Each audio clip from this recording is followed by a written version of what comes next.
बिहार की राजनीति में मचा घमासान। खेल गए तेज प्रताप यादव हिंदू मुस्लिम कार्ड।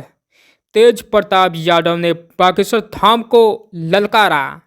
जी हां, आपको बता दें कि बाबा बागेश्वर धाम धीरेन्द्र शास्त्री की कथा बिहार के पटना में होने वाली थी, जिस पर तेज प्रताप यादव ने कहा कि बागेश्वर धाम वाले बाबा नहीं आएंगे पटना। मुस्लिम विरोधी बागेश्वर धाम वाले बाबा को हम पटना नहीं आने देंगे, जिस पर सियासत में घमासान मच गया है।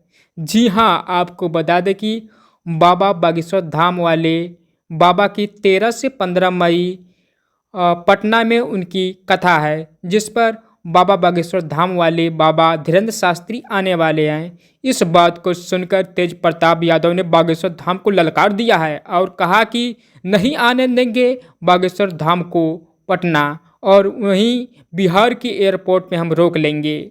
इस पर सियासत में घमासान मच गया है। हिंदू मुस्लिम कार्ड खेल गए बाबा बागेश्वर धाम को बताने वाले तेज प्रताप यादव जी। अब देखना है कि सियासत में कितना बवाल मचने वाला है, आपको हम दिखा रहे हैं। तो यह खबर आपको कैसी लगी कमेंट करके ज़रूर बताइएगा। फिर मिलेंगे अगले वीडियो से के साथ, तब तक के लिए जय हिंद जय भारत।